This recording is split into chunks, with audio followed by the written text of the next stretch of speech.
There you go, Ryan. Here am. Here I am. All right. So our source speaker or source person for as you mentioned, Doris.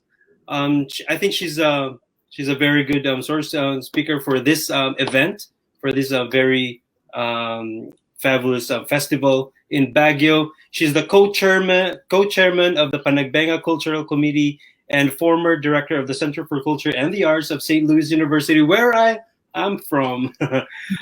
Welcome, Ma'am Rebecca LIM-NULUD. Yay! Yay! Welcome po.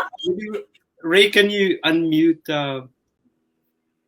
Ma'am Becca?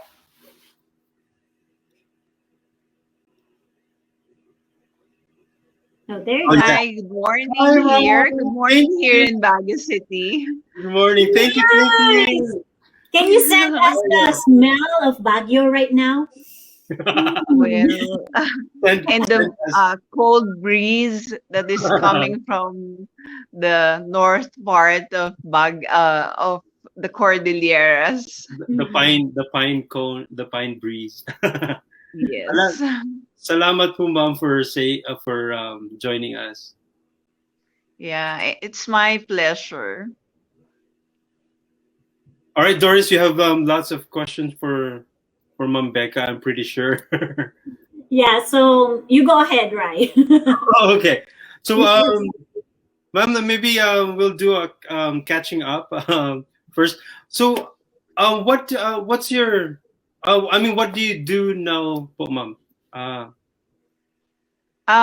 Actually, right now, I'm I already retired from my former work at the Center for Culture and the Arts of St. Louis University. At present, I am an executive council member of the National Committee on Dance of the National Commission for Culture and the Arts, and a co-chair of the Panagbenga Cultural Committee.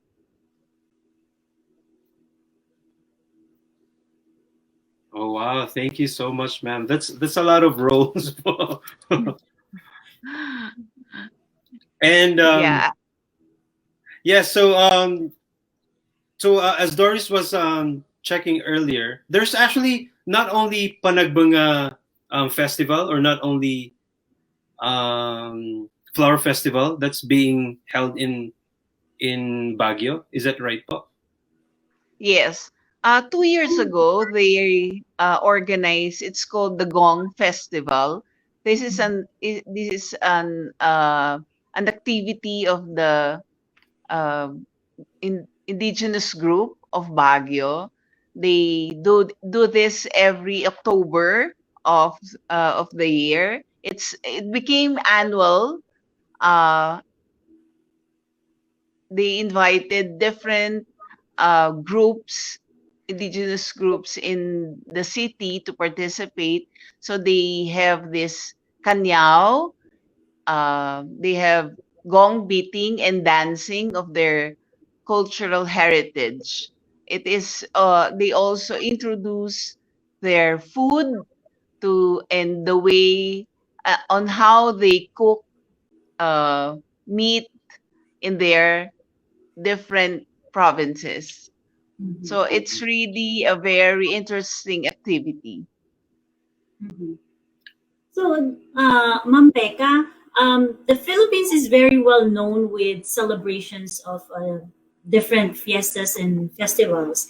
And sometimes it can be related to religious or even national or seasonal celebration.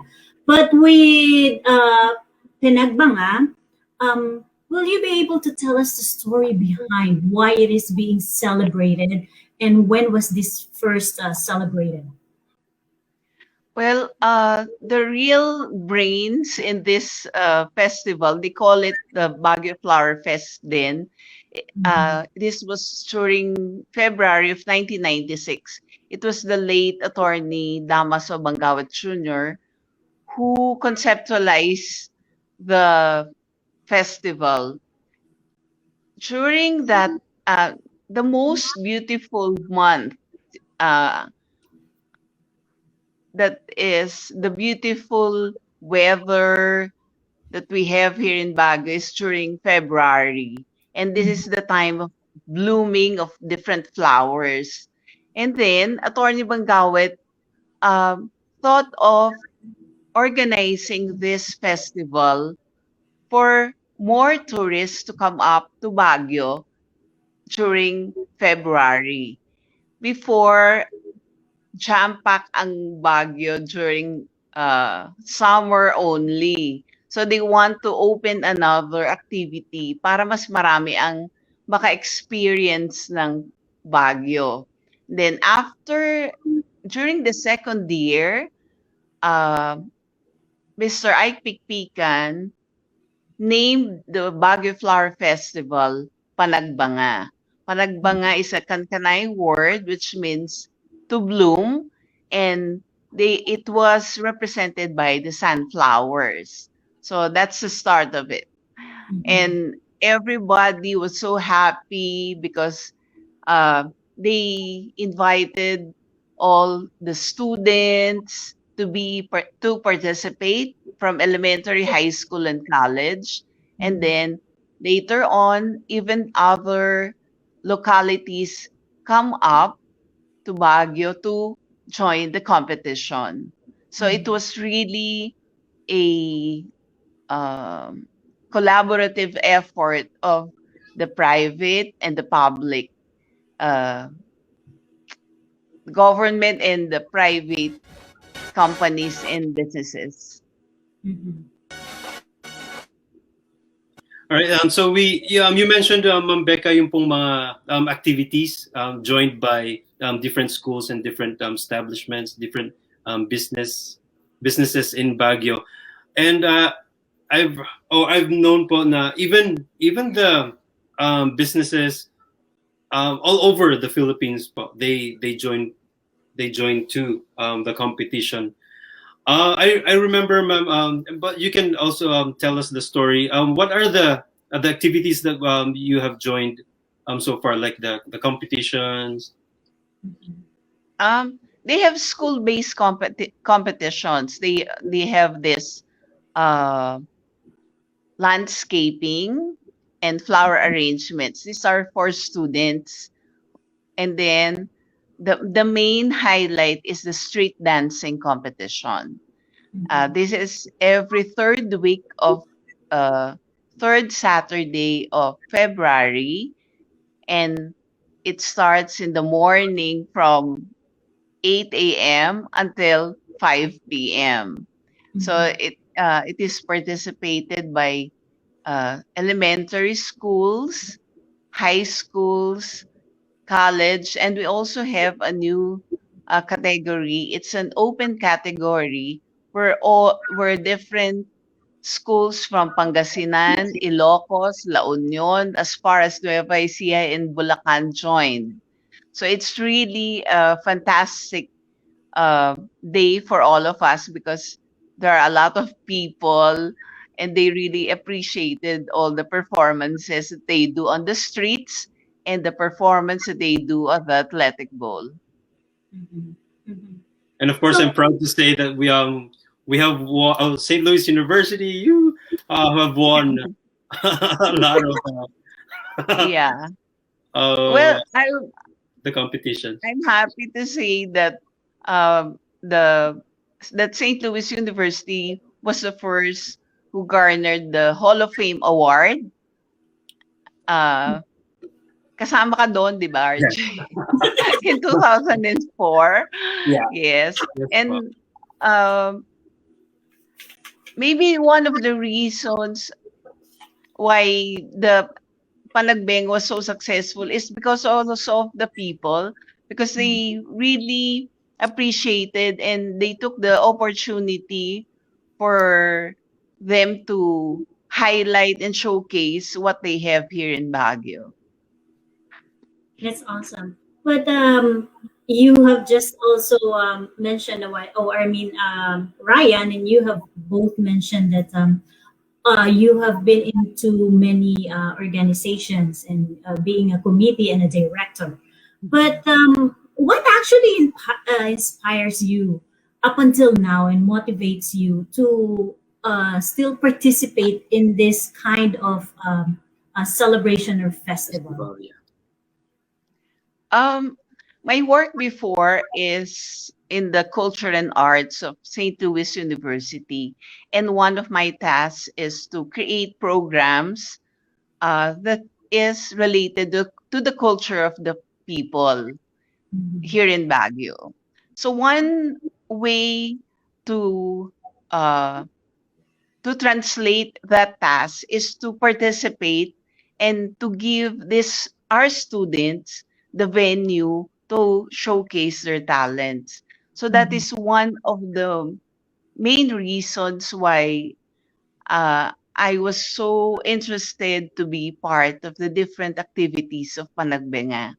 And Mhm. one more thing, I started in St. Louis University in 1995. And then in 1996, I was already part of the organizing committee with Attorney Bangawit.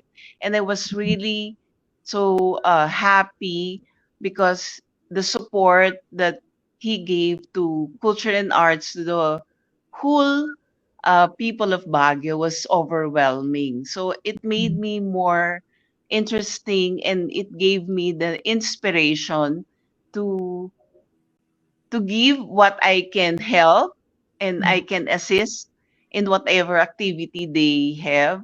And Mhm. also, I also want, since I am a member of the committee, a national committee, and I saw the different festivals in the South, I want also the people in the South to see what's really about Panagbenga because before they thought all bonggang festivals were only in the south. It was Mhm. only during the time of Panagbenga that they recognized the different beautiful festivals in Luzon. Mhm. Mhm. So looking back, Ma'am Becca, have you ever, of all those organizations that you have participated in or organizing and all these festivals, have ever encountered any challenges? And if you are to compare it now, most especially at this pandemic time, Mhm. wherein everything is like limited, Mhm. what do you think will be the next challenges that we will experience? Well, one of the challenges is that these participants are students, so their focus is more on the academics. A Mhm. small part will only be given to the extracurricular, and we're part of that. The Center for Culture and the Arts is um, like 20% of their student life. So every time there are examinations and we have rehearsals, we have preparations, we need to give way to the academics, to Mhm. the academic uh, responsibilities of the students. So that's very challenging for us because the scheduling and Mhm. also one more thing, just like right now, I think that will also be the problem during this pandemic because there are no face-to-face uh, s- um, studying and Mhm. all the students are based at home. So there'll be no chance that they could meet together and rehearse and prepare for festivals. Mhm. That would be a very, very uh, big challenge for us. Yeah.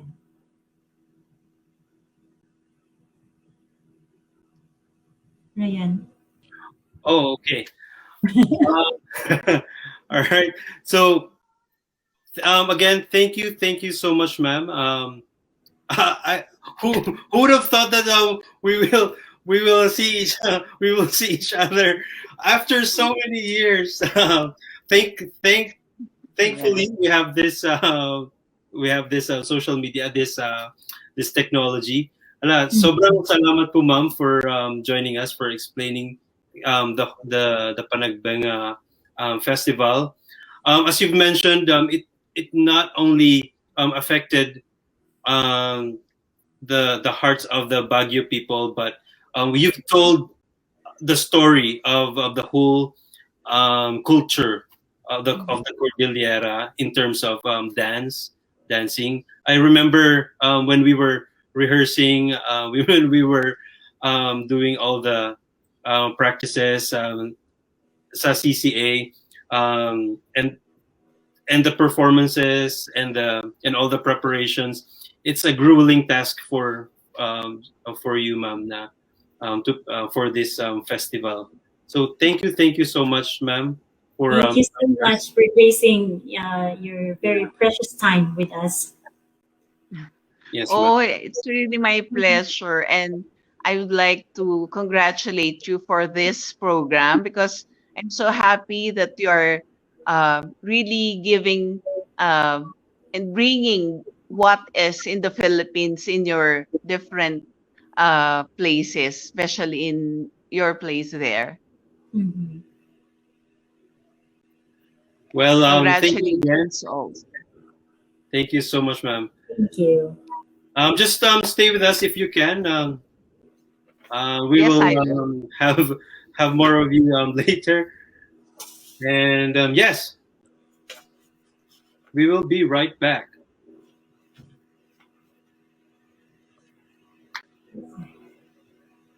All right, Tidors. Welcome to the islands.